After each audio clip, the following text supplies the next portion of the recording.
Hello friends, this is doctor Vishal और आप सभी का प्रॉक्सी ज्ञान यूट्यूब चैनल में बहुत बहुत स्वागत है दोस्तों। करंट अफेयर्स के आज के सेशन में आज हम दो नए करंट अफेयर्स के बारे में डिस्कस करेंगे जो कि आपके यूपीएससी प्रीलिम्स 2021 में इम्पॉर्टेंट हो सकते हैं। तो वो दो current affairs are regarding the smog tower at Delhi, the installation of smog tower, and we will talk about a recent conjugate vaccine which has been developed by the chief by the Andhra Pradesh government that will be given to the patients regarding the pneumococcus disease. So we'll talk about these two current affairs in our today's lecture. दोस्तों, आगे बढ़ने से पहले मैं आप सभी से request करूंगा कि आप हमारे प्रॉक्सी ज्ञान यूट्यूब चैनल को सब्सक्राइब कर सकते हैं। आप हमारे यूट्यूब वीडियोस को लाइक और शेयर भी कर सकते हैं। तो रिसेंटली आप सभी को जैसे पता है, पोल्यूशन को कंट्रोल में रखने के लिए chief minister of Delhi he has inaugurated the country's first smog tower in the Connaught Place region of New Delhi. So ये एक नया smog tower installation, it is one of its kind in India, जो कि pollution को control करने में बहुत ही सहायक सिद्ध होगा। So it was inaugurated months before the pollution level spikes in the national capital, क्योंकि जैसे कि आपको पता है अभी जो पैडी का सीज़न है, पैडी की जब हार्वेस्टिंग होगी उसके बाद जो किसान हैं उनको मजबूरन जो पैडी का वेस्ट है वो वहाँ पे अपने फील्ड्स में जलाना पड़ता है, जिसकी वजह से एडजॉइनिंग एरियाज़ जो दिल्ली के हैं उनको पोल्यूशन फेस करना पड़ता है। और दिल्ली लास्ट ईयर 2020 में it was the world's most polluted cities of the world. So उसको कर्ब करने के लिए, पॉल्यूशन को कर्ब करने के लिए रिसेंटली ये स्मॉग टावर इंस्टॉल किया गया है। सो अगर इस स्मॉग टावर के कंपोनेंट्स की बात करें तो ये एक स्ट्रक्चर जो है 24 मीटर इसकी हाइट है, and which is as much as 8 storey building की हाइट के जितना ये है। And it is an 18 meter concrete tower which is topped by a 6 meter high canopy. And इसका जो बेस है उसमें 40 बड़े फैंस इंस्टॉल किए गए हैं which are 10 on each side, 4 side से 10-10 ईच साइड से वो फैंस उनको जो पोल्यूशन है या जो स्मॉग है या स्मॉग है उसको वो कैच ऑन करेंगे। And each fan has a discharge of 20 cubic meters per second of air, adding up to 1000 cubic meters per second for the tower as a whole. So inside the tower there are 2 layers which are consisting of at least 5000 filters. So ये filters क्या करेंगे, जो भी नज़दीक की reason में 1 kilometre की range में जो भी वहाँ पे पोल्यूशन है या जो धुआं वगैरह है उसको कैच अप करके उस रीजन को पोल्यूशन फ्री करने की कोशिश करेगा। जो फिल्टर्स और फैंस हैं they have been imported from the United States. अगर इस टावर की वर्किंग की बात करें तो you can see the pictorial representation of this particular tower. So it uses a down draft air cleaning system where polluted air is sucked at a height of 24 metre. 24 metre की height जो है, जो जितनी tower की height है उससे 24 metre ऊपर तक के ये पॉल्यूटेड एयर को क्या कर सकता है, कैच ऑन कर सकता है। And filtered air is release at the bottom of the tower. जो भी एयर फिल्टर होके वापस वो नीचे वाली साइड से बॉटम अपने से वहाँ से वो निकाल देगा। And it is different from the system which was used earlier in China, जहाँ पे एक 60 मीटर स्मॉग टावर यूज़ किया गया है। वहाँ पे अप ड्राफ्ट सिस्टम है, जो अभी दिल्ली में इंस्टॉल किया है that is a down draft. वहाँ पे जो अप ड्राफ्ट सिस्टम है उस टार में जो फिल्टर्ड एयर है वो वहाँ से टार के ऊपर से निकलती है, और जो पोल्यूटेड एयर है that is sucked from near the ground. So it is opposite in functioning regarding that smog tar which were installed in China, but objective एक ही है। अगर इसके की पॉइंट्स की बात करें तो पोल्यूशन की अगर बात करें तो 2019 में supreme court directed the central pollution control board CPCB which is and the Delhi government to come up with a plan to install smog towers and combat air pollution. क्योंकि smog tower का जो ये concept है it is already working in some countries, developing countries like China, USA which is a developed country. And Bharat में अगर बात करें, IIT Bombay then submitted a proposal for the task for the to the CPCB जो ये board है. और जनवरी 2020 में सुप्रीम कोर्ट ने अगेन गवर्नमेंट को डायरेक्शन दी थी कि आप 2 टार जो हैं वो इंस्टॉल करिए as a pilot project by April this year. But due to Covid situation ये पिछले साल संभव नहीं हो सका.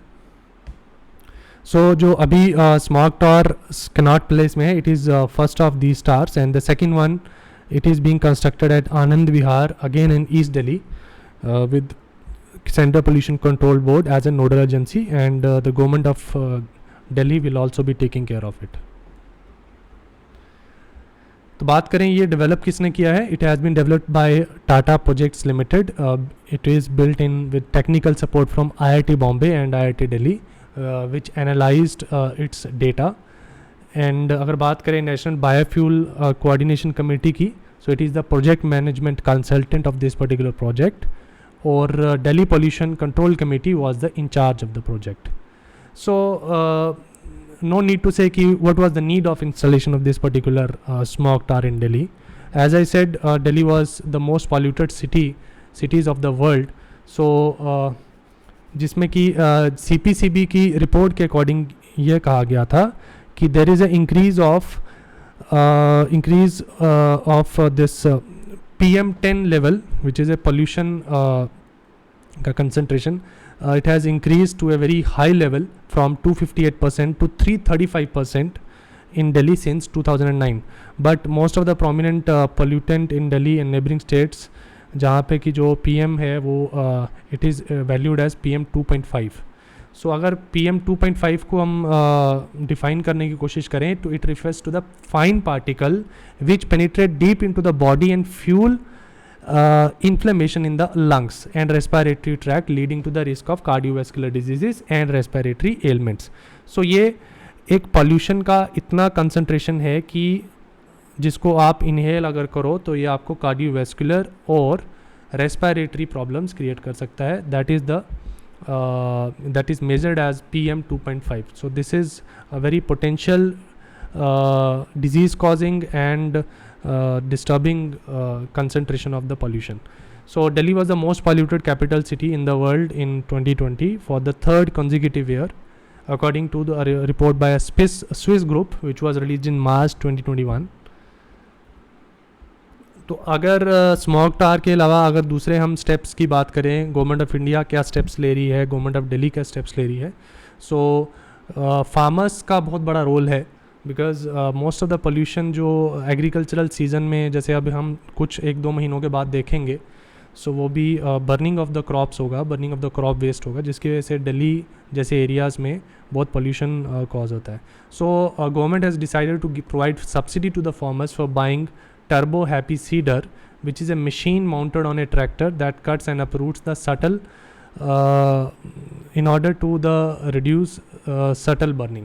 So उस बर्निंग को प्रिवेंट करने के लिए फार्मर्स को उनके ट्रैक्टर्स के साथ एक मशीन छोटी सी प्रोवाइड करी जाएगी at a subsidise rate, so that जो बर्निंग का जो प्रोसेस है उसको प्रिवेंट करा जा सके.